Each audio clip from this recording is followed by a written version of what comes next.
Y bueno, prostodoncia te da un punto de vista mucho más amplio, porque te imaginas al paciente cómo lo ves, cómo lo vas a rehabilitar y en 2 o 3 años cómo va a sobrevivir ese tratamiento, ¿no? Bienvenidos al podcast dental de Odonto Academy, amigos, y en esta ocasión tenemos a una super invitada, una venezolana, como ya lo he externado previamente en este podcast. Los venezolanos tienen un qué sé yo que no sé qué, porque son muy buenos, son muy luchones, como decimos en México, y pues andan en todo lado rompiéndola. En esta ocasión tenemos a la doctora Mariana Fernández, y a mí me tocó conocerla cuando yo estuve visitando el programa de prostodoncia de la UIC, University of Illinois at Chicago, en la ciudad de Chicago. ¿Cómo te encuentras esta noche, Mariana? Muy bien, muy emocionada de estar aquí contigo y bueno, muy honrada de que me hayas invitado a tu podcast. Admiro muchísimo tu trabajo y considero que tu podcast ayuda a muchas personas que de repente están en búsqueda de su propio rumbo y saber que hay alguien como tú que eres tan joven y eres tan emprendedor, trayendo la voz de otras personas a ayudar a otras personas es algo súper valioso en este mundo.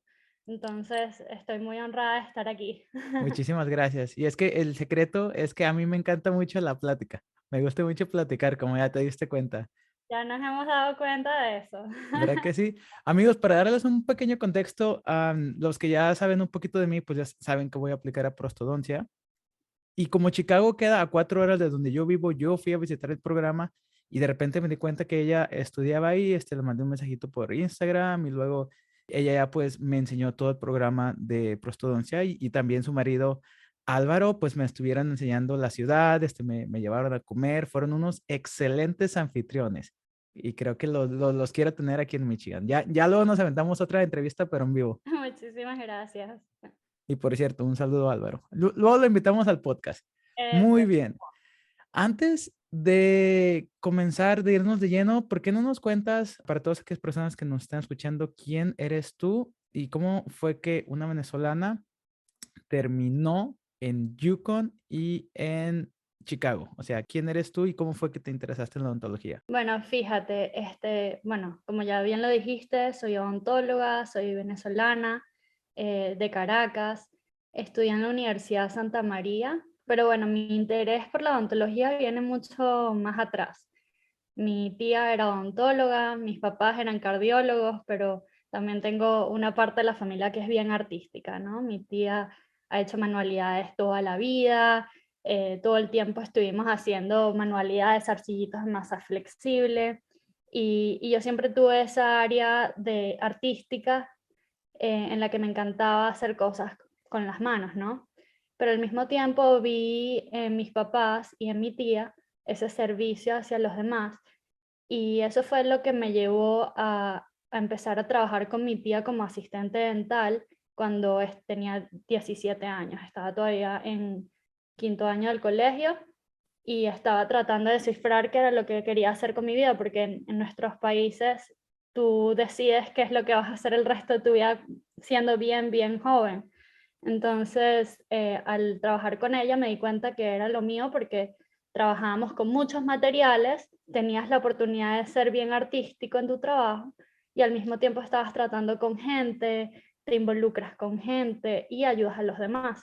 Y entonces fue como que esto es lo mío, realmente quiero involucrarme más en la odontología. Otra vez estaba haciendo una clase 4 para los de Latinoamérica, un diente de enfrente que se fracturó del borde incisal y de la cara mesial. Y me estaba asistiendo un estudiante de primer año que no tenía nada de experiencia de asistente dental y me dijo, esto es como si estuvieras jugando con clay, como si estuvieras jugando con barro. Y yo dije, hey, sí es cierto. Porque yo cuando era pequeño no era absolutamente nada como artístico, no dibujaban, no tocaban nada de instrumentos, no hacían nada de escultura, pero ahí cuando estaba haciendo esa resina, pues sí me tardé mucho, me quedó bien, pero dije, si fuera yo más artístico, seguramente me hubiera tomado menos tiempo hacer esto. Bueno, y lo bonito de la odontología es que te da campo para tu poder desarrollar tus propios skills, ¿no? Y también si es algo que de repente no lo tienes nato que lo puedas desarrollar. Y yo creo que eso es como que súper valioso en nuestra carrera, que además nunca nos aburrimos porque cada paciente es distinto, cada situación es distinta, cada caso es distinto. Y eso es lo que de repente hace que no sea aburrido, que sea súper divertido. Claro, claro que sí. Y lo bueno es que tú lo notaste desde, pues desde muy joven, desde que tenías 17 años. Y a lo mejor si no hubieras asistido a tu tía, hubieras sido cardióloga. A lo mejor ahorita andarías en el hospital salvando pacientes. Bueno, fíjate que mis papás siempre desde la casa ya hablaban términos médicos alrededor mío. O sea, en la cena siempre mis papás estaban hablando de marcapasos, de electrocardiogramas, de pacientes, discutiendo pacientes entre ellos. Y además mi colegio quedaba a una cuadra de la clínica, entonces yo cada vez que salía del colegio me iba directo a esperar a que mis papás terminaran de trabajar, que a veces eran horas. Y bueno, estaba siempre en la clínica con ellos. Entonces siempre estuve como muy involucrada en la parte médica, pero creo que el hecho de que mis papás es una carrera muy comprometida, yo decidí que no quería estudiar medicina. Sin embargo, yo tenía la idea de que odontología iba a ser fácil, o sea, no fácil, pero pensé que de repente no iba a tener que estudiar toda la vida o que no tenía que codo, y resulta que es todo lo contrario, o Y sea, yo mírate ahorita. la vida estudiando. Y además en el AGD de UConn tuve que estar on calls y a veces me llamaban en la mitad de la noche y llamaba a mi mamá y que yo te dije que yo no quería hacer esto y justamente lo estoy haciendo. Exactamente. Oye, Mariana, antes de que te me vayas a adelantar, me voy a ir un poquito para atrás porque la gran mayoría de la audiencia de este podcast, pues de alguna manera sabe que yo estoy aquí en Estados Unidos, acabo de examinar que tú estás aquí en Estados Unidos y siempre hay la misma pregunta o el mismo patrón de preguntas. ¿Cómo le hiciste para irte? Entonces, no nada más cuéntame tú cómo fue que le hiciste para venirte de Venezuela aquí a Estados Unidos, porque te voy a decir una cosa, al menos yo que entré al programa para obtener mi licencia, yo siento, y esta es una teoría nada más que yo tengo, yo siento que entrar a un programa o un Advanced Standing o un programa que te permite revalidar la carrera es más fácil que entrar a una residencia, como tú ya lo hiciste. De hecho, para todas aquellas personas que no saben, un AAGD cuenta como una residencia y ella está estudiando una segunda residencia de una segunda naturaleza. ¿Cómo le hace alguien para poder quedar en un AAGD teniendo el background de que estudiaste en un país de Latinoamérica? Bueno, fíjate, cada quien tiene un journey distinto, o sea, cada quien tiene un camino distinto. Todos mis compañeros llegaron de una manera distinta a la residencia. Te voy a contar un poco de mi experiencia como tal. Yo estaba en Venezuela, como bien tú sabes, la situación no está fácil. En ese momento, cuando yo me gradué, no había muchas oportunidades había muchas oportunidades de trabajo, pero no habían buenas oportunidades de trabajo. Por otro lado, yo sabía que yo quería hacer un posgrado, o sea, yo sabía que yo quería hacer prosto, pero había una limitación económica y una limitación de país, ¿no? En ese momento yo hice yo me gradué de la Santa María y ahí mismo empecé a hacer dos diplomados de estética, uno en la Universidad de Carabobo, excelente programa, y otro en la Universidad Central de Venezuela, con el doctor Calatrava, también súper bueno, pero también me di cuenta que habían ciertas limitaciones que se estaban viviendo y que eran totalmente circunstanciales. Por ejemplo, teníamos clínica y teníamos que llevar a nuestros pacientes y de repente había una huelga de los trabajadores, entonces todo cerraba. O no había agua, no había luz, conseguir los materiales era difícil, era costoso, porque nosotros teníamos que llevar todos nuestros materiales, no era que estaban en la clínica. También los pacientes los teníamos que traer nosotros. Al final le terminabas trabajando el tratamiento de los pacientes. Entonces eso todo me puso a cuestionar un poco si yo quería estar en Venezuela, sobre todo porque ya yo estaba en una edad donde yo quería independizarme, quería seguir adelante y veía que estaba un poco cuesta arriba. Y bueno, tengo familia aquí en Estados Unidos, tengo mis dos hermanos, tengo sobrinos, y siempre he querido estar cerca de ellos. Teniendo mis papás allá y obviamente trabajando en una buena clínica, siempre tuve el sueño de poder trabajar en esa clínica, pero al mismo tiempo no lo veía factible en ese momento por la situación país. La verdad es que la situación país fue un detonante para mí para decir, me tengo que ir. Ya los pacientes era en búsqueda de, o sea, no solo los pacientes, el venezolano como tal estaba pendiente de, mira, ¿dónde puedo conseguir la leche? ¿Dónde puedo conseguir el papel toalé? La prioridad no era arreglarse los dientes, la prioridad era sobrevivir y conseguir las cosas para poder sobrevivir. Entonces, obviamente, llegabas tú con un plan de tratamiento de muchas coronas o un plan de tratamiento extensive treatment, o sea, un plan de Muy tratamiento grande, grande, más completo. exacto, más completo y, ¿sabes? Te decían, no, no puedo hacer esto. Y, y bueno, yo también consideré hacer el posgrado de prótesis allí en la central, o sea, aplicar, pues. No apliqué porque precisamente en ese momento decidí que no, que de verdad me quería ir del país. Entonces, bueno, fue un journey, porque al principio no fue que de una dije, ay, ya me voy del país y me fui. No, yo estaba en ese momento con visa de turista, entonces yo venía por un periodo de tiempo, hacía voluntariado, hice voluntariado en un hospital aquí que se llama Advocate Masonic en el norte de Chicago, y en un programa que era un GPR, un General General Practice Practice Residency. Ajá. o sea, para los que no saben, es una residencia muy parecida a un AGD, en el que es totalmente hospitalario y haces práctica general. Entonces, allí fue cuando me enteré que lo que era una residencia de GPR y una residencia de AGD. Porque en realidad yo empecé ese voluntariado fue como front desk assistant, o sea, como que llegaban las personas al hospital y Como yo la los recibía. recepcionista. Exactamente, yo era la que llegaba, llamaba a las habitaciones, le decía a la enfermera como que mira, viene esta persona a visitar a este paciente, podemos dejar pasar, no sé qué, todo esto. Y bueno, y después me dijeron, mira, que hay una parte de odontología, ¿a ti te gustaría poder asistir allí? Y yo, perfecto, o sea, esto es lo mío.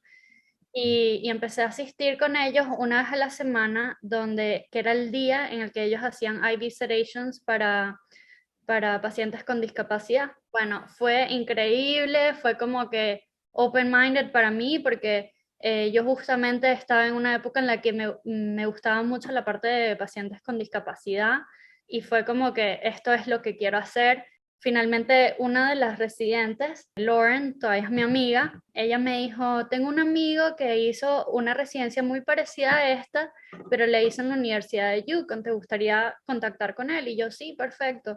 Y entonces hablé con él, me explicó un poquito más y como ya tenía idea de qué era lo que era un GPR, porque ya tenía un punto de referencia, pues ya tenía preguntas más claves que hacerle de qué tipo de programa era, ¿no? Bueno, básicamente así fue como empecé. Después hubo otra amiga que también tenía una amiga que ya era residente ahí y también me puse en contacto con ella. Y finalmente fui juntando partes y fue como que todo me dirigía a eso. Y yo dije, bueno, esta es la entrada, este es el camino que debo tomar. Porque claro, yo quería hacer prótesis, pero en ese momento no tenía la disponibilidad económica ni la posición como para poder hacerlo. Pero tampoco era que no me gustaba la odontología general, porque también me gustaba mucho, como te digo, la parte de discapacidad. Y dije, esto es lo que yo tengo que hacer. Fui a visitar el programa, así como tú lo hiciste en UIC, y me encantó el ambiente, me encantó la gente, hablé con el director, me llevé buenísimo, y apliqué.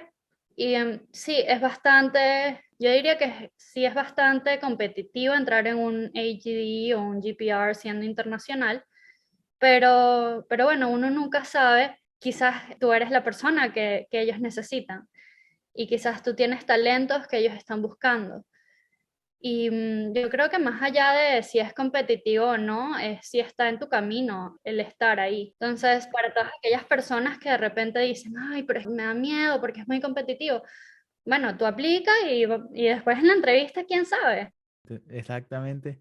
Y de hecho me gustaría dar como doble clic porque yo no sabía el hecho de cómo habían pasado las cosas, porque uno de los temas en los que yo he estado como más renuente o que no quiero hablar tanto es sobre el estatus migratorio, porque pues obviamente ni tú ni yo somos abogados de migración. Pero tú eres un ejemplo de que obviamente sí se puede. Tú te viniste con una visa de turista y estuviste buscando oportunidades. Entonces, número uno, no dejaste que el estatus migratorio te detuviera.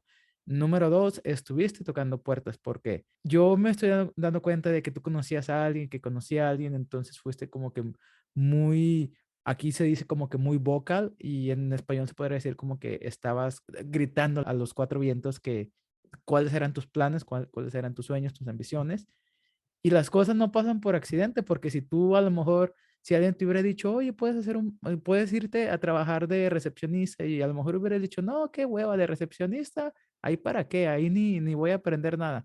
Entonces, si no hubieras agarrado esa oportunidad, nada de esto hubiera pasado y a lo mejor no estuvieras ahorita en Chicago, ¿verdad? Tal cual, tal cual. O sea, en realidad llegué allí por recomendación de unas amigas mías que son médicos que justamente están haciendo los steps y estaban pasando por un proceso parecido al mío, porque yo también estaba estudiando para los boards. Y ellas fueron las que me dijeron que, ay, bueno, pero métete ahí y así tienes como, así vas pimpeando tu currículum, ¿sabes? Y vas poniendo de que has hecho voluntariado, de que has estado involucrada con algo aquí en Estados Unidos. Y yo justamente también estaba haciendo shadowing en clínicas dentales y bueno, trabajando como asistente, pero sin que me pagaran por mi estatus migratorio. Y bueno, eso también me dio entrada a hacer networking, que yo creo que es algo que es súper importante aquí en los Estados Unidos. Nada como estar aquí, conocer a las personas. Y bueno, en ese momento obviamente no se me dio nada aquí en Chicago, que bueno, que siempre ha sido una ciudad que me encanta. La considero mi casa ahorita, pero igualmente se me dio la oportunidad de ir al AGD de Yukon, que fue una bendición y además fue mi manera de poder salir oficialmente del país y bueno, abrirme todas las puertas necesarias para empezar mi carrera profesional aquí en los Estados Unidos. Entendido. Entonces, nada más, súper rápido y también sin meternos tanto en detalles, porque ni tú ni yo somos profesionales. Una vez que quedas aceptado, la universidad te va a ayudar con la visa F1 de estudiante, ¿verdad? No es F1, es una visa J, que es como de intercambio. Ok, pero de todas maneras necesitas la aceptación de la escuela para que ese trámite se lleve a cabo, ¿verdad? Exactamente, sí. Ok, entonces básicamente es la manera en la que alguien puede meterse a través de la visa de la visa de turista, ya estás adentro y vas y luego empiezas con la visa de estudiante y legalmente ya estás en el país y ya puedes permanecer aquí. Entendido. Eso era nada más lo que quería como de que No la sí se visa puede, estudiante, la visa de intercambio. Y la visa entonces, de... bueno, ya con la visa de intercambio, ellos te dan el sponsor de un año y el segundo año es opcional, pero también es como que te lo tienes que ganar. Para nosotros, para los internacionales, para poder obtener la licencia en alguno de los estados, en los estados que aceptan AGD o GPR, necesitas 2 años de un AGD o un GPR que sea CODA accredited. Entonces, que está acreditado por la CODA. Entonces, AGD daba esa opción, pero te decían, te acepto por un año y si vemos que tu rendimiento y tus skills los necesitamos para el segundo año y además tú quieres hacerlo, pues te lo damos. Y obviamente sí pasó porque ya vimos que eres bien trabajadora y le echas muchas ganas. Entonces, antes de seguir con la conversación, déjame hago un paréntesis bien grande. Estamos hablando de que aquí en Estados Unidos hay un factor, no un factor, hay una situación única que no pasa en ningún lado de Latinoamérica. Cuando acabas la carrera de odontología, hay un nivel en medio entre la carrera de odontología y la especialidad. Y estas son dos alternativas.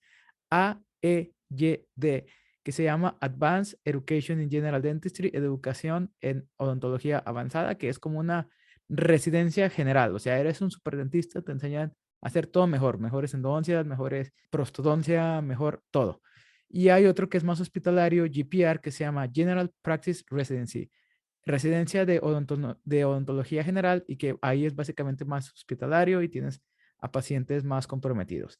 Pero Entonces, fíjate habiendo dicho, que eso varía mucho dependiendo del programa, porque El AG que yo hice, por ejemplo, era hospital base, o sea, era en un hospital, era en el hospital de la universidad. Nosotros, muchos de nuestros pacientes eran médicamente comprometidos y además nosotros teníamos que estar en emergencia, o sea, todos los días había alguien, un residente que tenía un pager en el cual cualquier emergencia pues tenías que atender y muchas veces nos llaman en la mitad de la noche para nosotros tener que ir al hospital, a la emergencia del hospital y bueno, recibir pacientes. ¿Por qué ya no nos cuentas ahorita de lleno sobre Yukon y el IED?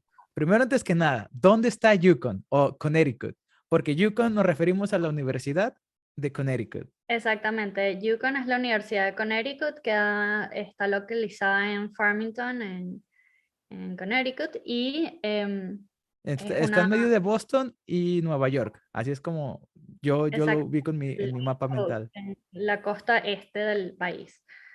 Es súper bonito, es un lugar súper bonito, muchísima naturaleza, pero bueno, hace bastante frío en el invierno también. Y bueno, nada, ¿qué más te puedo contar? Es un programa hospitalario donde se ve de todo un poco, ¿no? Haces de todo un poco.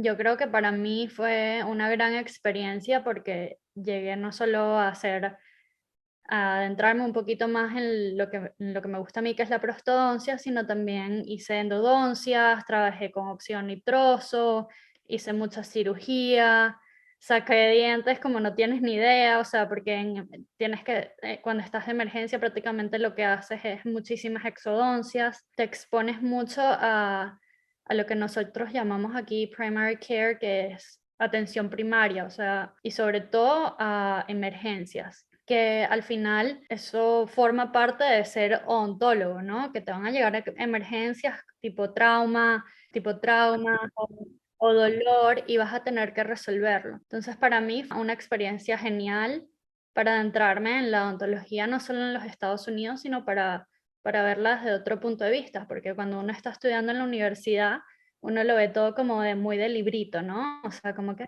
llega aquí el paciente, vamos a verlo comprehensively, pero resulta que también te van a llegar casos que son de emergencia. Ok, y tengo una pregunta para ti. Ahorita nos estás mencionando que pues estabas en call o estabas en español, ¿cómo se diría? Que estabas como en De, guardia. de guardia, exacto. Estabas como en guardia. Entonces, si había pacientes de emergencia, te llamaban. Yo a ti te vi haciendo una preparación de una corona y la hiciste así y muy bien hecha. Entonces, cuéntame, ¿cómo alguien que estaba en rotación también puede tener las habilidades para hacer buenas preparaciones? Y también, de repente, cuéntanos, aparte de la odontología primaria, en este caso de emergencia, ¿qué más procedimientos hacías ahí? Bueno, la verdad es que en Yukon tenías unos días que estabas en emergencia y el resto de días estabas en la clínica como tal, ¿no? Había otro día que estabas en screenings, o sea, se dividía como emergencia, screenings o tu clínica. Screenings estabas una vez al mes, algo así. Había un día que también ibas a OR para atender a los pacientes con discapacidad que necesitaban anestesia general. Obviamente bajo la supervisión de un anestesiólogo, en la parte del hospital. Y bueno, nada, en la parte de la clínica, tú tenías tus propios pacientes, o sea, tienes tus propios pacientes. Algo buenísimo de Yukon fue que fue para mí la introducción a lo que es ahorita la odontología digital. Eh, Ellos allí tienen muchísimo, están explotando muchísimo esa parte. Cuando yo estaba haciendo la residencia tenían un CEREC, entonces era súper chévere porque tú podías preparar, tomar impresión, o sea, hacerle el scan al paciente y allí mismo hacer el diseño de la corona y entregarle la corona ese mismo día. Había veces que no lo hacías el mismo día porque de repente tenías más pacientes, pero, pero siempre había la posibilidad de poderlo hacer. También la planificación de los implantes lo hacíamos allí digitalmente. Teníamos nuestro propio 3D printer para poder imprimir las guías quirúrgicas. Tenías la posibilidad de hacer recolocación de implantes. La verdad es que yo siempre trabajé con oral surgery o con perio para la colocación de los implantes, pero tenías la posibilidad de colocar implantes. Y bueno, siempre planificar es chévere porque o sea, aprendes pues a cómo, dónde deberías colocar el implante, cómo sería la mejor posición para que restauradoramente eso funcione. Y bueno, creo que eso fue lo que para mí fue como un abrir de ojos y me abrió un montón de oportunidades de decir, ok, si esto lo puedo hacer aquí, imagínate si hago una residencia de prostodoncia. Voy a tener muchísimo más conocimiento para poder hacer cosas más complejas. Y bueno, por eso creo que el AE de Yukon para mí fue una experiencia increíble.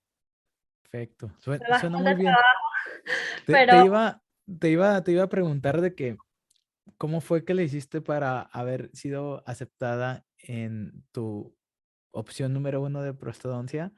Pero después de que te estoy escuchando y ya, me imagino el director del programa como que viendo los currículum y así de que venezolana, que estuvo en Yukon, ha hecho esto y esto y esto y esto y esto, ya no me genera nada de curiosidad porque ya sé la respuesta. Y la respuesta es trabajar muy duro y con experiencia previa. Y a lo mejor, como tú dijiste, si hubieras aplicado directamente a prostodoncia antes de la residencia, a lo mejor no hubieras tenido la misma suerte porque tu experiencia no era la misma. sobre todo que de empezar haciéndolo de esta manera, todo surgió de una manera muy orgánica, o sea, ya habían términos que para mí al entrar en pros no eran muy desconocidos. O sea, ya habían cosas que yo ya sabía porque ya las había trabajado en Yukon y fue como que, o sea, te da como un sentimiento de, ok, ya entiendo las cosas, ahora vamos a lo que vamos, o sea, vamos a adentrarnos un poquito más en entender otras cosas que ya todavía no entiendo. Muy bien, excelente. ¿Y ahora qué te parece? Y este es el tema que ya me sé el 70% de las respuestas, pero que de todas maneras es el tema que estoy más emocionado. ¿Por qué no nos cuentas un poquito sobre tu vida actual? Actualmente eres una residente de segundo año en la Universidad de Chicago, como ya lo mencioné. Ya tuve la oportunidad de ir a visitar a la clínica, ya te pregunté sobre los pacientes, ya te pregunté sobre la ciudad, pero para todos aquellos que nos están escuchando, ¿por qué no nos cuentas, número uno, qué es o quién es, odontológicamente hablando, la Universidad de Chicago? Y pues cuéntanos un poquito más sobre tu programa. Sí, me encanta.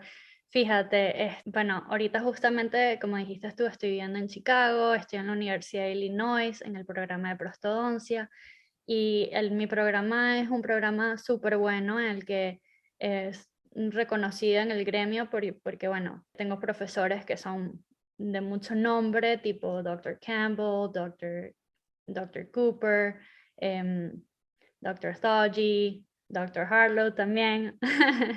Pero bueno, más allá de eso, es un programa que te abre posibilidades a ver todo tipo de casos, no solo y poder trabajarlo con otras especialidades también. Pero bueno, estás en medio de una ciudad como Chicago, que es una ciudad bastante diversa, con una diversidad increíble. Y bueno, hay todo tipo de pacientes, entonces te puedes exponer a todo tipo de pacientes que te van a dar una experiencia increíble, ¿no? Entonces, ahorita estoy en segundo año, estoy como que en el pico de la residencia, súper ocupada, con muchos pacientes, también trabajando mi tesis. Y bueno, nada, ha sido para mí increíble poder aprender todo lo que he aprendido. Prostodoncia es increíble, o sea, no te puedo ni explicar en palabras lo increíble que es, pero lo que más me gusta es que llego o sea, que siento que estoy ayudando a las personas y lo estoy haciendo de una buena manera. Yo siento que cuando estaba haciendo con mi AGD, quería hacer cosas más completas, pero de repente tenía como lagunas mentales en el que no tenía ciertos conocimientos para poder hacer eso. Y a veces me encontraba con muchas limitaciones o decía, o inseguridades de, ¿será que esto lo puedo hacer así o será que no? Y bueno, prostodoncia te da un punto de vista mucho más amplio, porque te imaginas al paciente como lo ves, cómo lo vas a rehabilitar y en 2 o 3 años cómo va a sobrevivir ese tratamiento, ¿no? Muchas cosas que tienes, o sea, obviamente, mm, eres ¿cómo decir? El director de orquesta. Claro, claro, claro. Todos los Eso lo voy a poner en mi zero purpose. No sé si sea muy cliché. No, me parece buenísimo. Ajá. Y es que es así, o sea, tú tienes que pensarlo todo antes de darle un plan de tratamiento a los pacientes. Hay veces que no, el plan de tratamiento no es así como que ves al paciente y ya de una voy a hacerlo. Hay veces que necesitan muchísimo estudio, tienes que tomar fotos, modelos, ver el modelo, hasta hacer a veces muchos workshops para poder determinar qué es lo que vas a hacer. Ujú. Y esa es la parte que de repente me gusta más porque es la parte más challenging. O sea, es un reto. Entendido. Oye, te tengo una pregunta. Ujú. Y esta es una pregunta que me gusta hacer a los prostodoncistas porque aparentemente ahorita como está avanzando la odontología digital, como están avanzando los cursos, o sea, ya cualquier general, aquí en Estados Unidos, ya cualquier general puede tomar un curso y aprender a poner implantes, ya cualquiera puede tomar un curso de plan de tratamiento, cualquiera puede tomar un curso de casos complejos. Entonces, si esta es la situación actual de todos los cursos y todos los dentistas generales, ¿por qué estudiar prostodoncia? Bueno, eso es una pregunta muy personal. Yo creo que es verdad que hay muchos sí courses en los que los odontólogos generales se pueden capacitar para saber un poquito más, pero definitivamente la residencia te obliga y te da los casos necesarios, sobre todo un programa que te dé todas las herramientas para tú poder tener la experiencia que necesitas. Por ejemplo, vamos a dar el caso. Yo recibo pacientes que tienen cáncer que hay que hacerle prótesis maxilofaciales. De repente eso no es algo que yo voy a ver en práctica privada, pero al estar en la universidad me da la oportunidad de darme el exposure a esos casos. Casos de rehabilitaciones completas, lo creas o no en práctica privada, a menos de que estés en un corporate que haga muchísimas fix complete o híbridas, lo vas a hacer. En cambio, en un programa de prostodoncia y sobre todo en una universidad, va a llegar muchísimo paciente en búsqueda de eso. Y además vas a tener el apoyo de tus propios faculties, o sea, de tus profesores, que cualquier cosa que necesites, ellos te pueden ayudar y te van a dar el punto de vista de ellos para y el apoyo para poder seguir con el caso. Entonces, sí, sí puedes hacer, o sea, yo creo que cualquier odontólogo general que se capacite puede colocar implantes, puede hacer rehabilitaciones completas. Sin embargo, creo que lo que haces en una residencia de 3 años, de repente en un odontólogo lo puede hacer en práctica privada por ensayo y error como en 20 años. Y quizás nunca sepa si lo está haciendo bien o lo está haciendo mal. Entonces, yo creo que esa es la parte en la que yo de repente me dije a mí misma, yo quiero hacer las cosas bien y porque quiero hacer las cosas bien me voy a capacitar para ello. Y en ese caso, y corrígeme si estoy en lo incorrecto, es que yo quiero meterme a prostodoncia para aprender a hacer treatment plan. Porque preparar una coronita cualquiera lo puede hacer. Si tú conoces el material, o al menos conoces como tu sheet, de que dices, ok, este es el material, estas son las dimensiones, te compras unas fresas buenas, agarras un curso, o a lo mejor ves 2, 3 videos de YouTube, listo, preparas como si tuvieras mucho tiempo. Pero si esa no es la indicación adecuada, o no es el material adecuado, o no es el paciente adecuado, no importa que prepares como si fueras un Pablo, como si fueras un Picasso, eso va a fallar porque no era lo indicado para el paciente, y eso fue porque fallaste en el plan de tratamiento. Es por eso que yo quiero aprender a planificar adecuadamente, y es por eso que yo siento que necesito la especialidad. Exactamente, y eso era también como mi interés cuando estaba aplicando a Prosto, era yo quiero poder tener la confianza de que estoy planificando mis casos adecuadamente y de que el plan de tratamiento que yo le vaya a dar a mi paciente vaya a funcionar. Porque tuve un caso precisamente en Yukon que bueno, que lo planifiqué, le trabajé muchísimo y al final el caso no salió como yo quería. Y era porque era un caso complejo y porque yo todavía no tenía ciertos conocimientos que ahorita si lo hubiera hecho con la ayuda de mis faculties y bueno, obviamente con lo que he aprendido, lo Lo hubiera hubieras hecho planificado completamente totalmente diferente. diferente. Ya. Y creo que muchos odontólogos generales de repente no lo admiten, pero han tenido situaciones parecidas en las que, uy, hubiera sido diferente si lo hubiera hecho Ajá. diferente. Exactamente.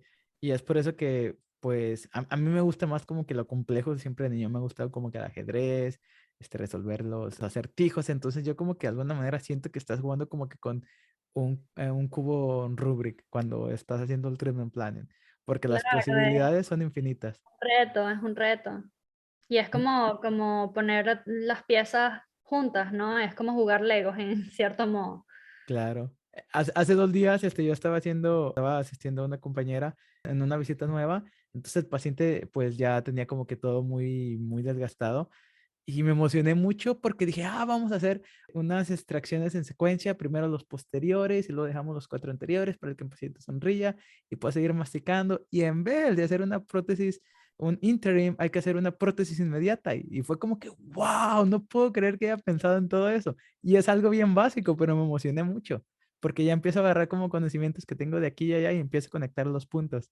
Y sí, Exactamente, exactamente. Y así que, y sobre todo que haciendo eso, o de repente facing the treatment plan, vas a poder tener mayor control de tu, no solo de tu dimensión vertical, sino también de tu CR record, de oclusión céntrica, relación céntrica. ¿qué te parece si nos cuentas un poquito sobre qué tipo de procedimientos haces ahí en esa universidad? Porque te voy a contar una historia. Hace como unos 3 o 4 años yo decía, no, pues yo ya no me tengo que preocupar por hacer extracciones o exodoncias, porque pues yo voy a ser prostodoncista y los prostodoncistas no hacen eso. Entonces, entre más he estudiado y entre más he hablado con residentes y entre más he investigado, me he dado cuenta de que los procedimientos quirúrgicos están más presentes en la prostodoncia de hoy en día, ya sea de poner implantes, o ya sea pues una híbrida, un Olon X. Y pues esta es la nueva realidad. Yo cuando fui a visitarlos a ustedes vi que había 2, 3 cirugías muy grandes que eran conversiones y por ahí viene unas historias de Instagram que estaban poniendo unos implantes cigomáticos. Entonces, ¿por qué no nos hablas de este nuevo espectro de la prostodoncia que a lo mejor las personas de Latinoamérica como que no tienen tan presente de la capacidad de procedimientos más allá de los convencionales que se solían hacer hace 20 años, que tiene la capacidad de hacer ahorita un prostodoncista? La pregunta, porque es algo que marca la diferencia entre lo que es la prostodoncia de antes o la prostodoncia que se practica mucho en Latinoamérica, o al menos lo que yo he visto en Venezuela, y la prostodoncia aquí en los Estados Unidos. Fíjate que esto no es algo nuevo, esto es algo que viene pasando hace rato, desde hace muchos años, es que los prostodoncistas también estamos involucrados en procedimientos quirúrgicos y sí estamos haciendo procedimientos quirúrgicos. Muchos de nuestros casos, no te voy a negar que muchos de mis casos los hago con perio y los hago con oral surgery, o sea, con cirugía, pero también he hecho colocación de implantes, no solo para dientes unitarios, sino también para all-on-fours. Y es emocionante poder estar en un programa que te da la posibilidad de tener esa experiencia quirúrgica. Y es que es tanto el cambio que para un programa aquí en Estados Unidos, un programa de prostodoncia, poder ser acreditado por la Asociación Americana de Prostodoncia, tiene que incluir la colocación de implantes. O sea, ya es algo, y bueno, lo veo desde el punto de vista de que, bueno, nosotros somos los que planificamos el caso, nosotros somos los que planificamos dónde va el implante, ¿por qué no lo podemos hacer? Si a veces hasta la colocación del implante es hasta mucho más fácil que una extracción. Pero, pero si supieras, yo realmente hago muchas cosas y hay muchas otras cosas que también refiero, porque de repente siento que perio o oral surgery lo haría mejor, ya sea porque el paciente tiene una historia de médicamente comprometida o porque hay un defecto óseo que de repente siento que el periodoncista lo manejaría mejor, pero de que sí estamos haciendo cosas quirúrgicas aquí, sí las estamos haciendo y es algo que no es nada nuevo, sucede muchísimo. Y bueno, ya es como el estilo de cada prostodoncista también. Hay prostodoncistas que no se quieren meter en nada quirúrgico, que quieren quedarse con su parte restauradora y está totalmente normal, o sea, es totalmente válido. Y también hay prostodoncistas que le meten a todo, pero no a todo tipo hacer endodoncia, sino a todo de colocar implantes, de hacer extracciones, de hacer bone graft, de hacer reconstrucciones óseas. Y, y bueno, sin ir muy lejos, los odontólogos generales aquí lo están haciendo. Entonces, ¿por qué si los odontólogos generales lo están haciendo con poco training, o sea, con el training de educación continua? Porque los prostodoncistas no los podemos hacer. Y yo creo que al final se basa mucho en pensar en el paciente también. O sea, si tú tienes un paciente que sientes que de repente no lo vas a manejar tan bien como el periodoncista, pues es ponerte en el papel del paciente y decir, ok, mejor lo refiero.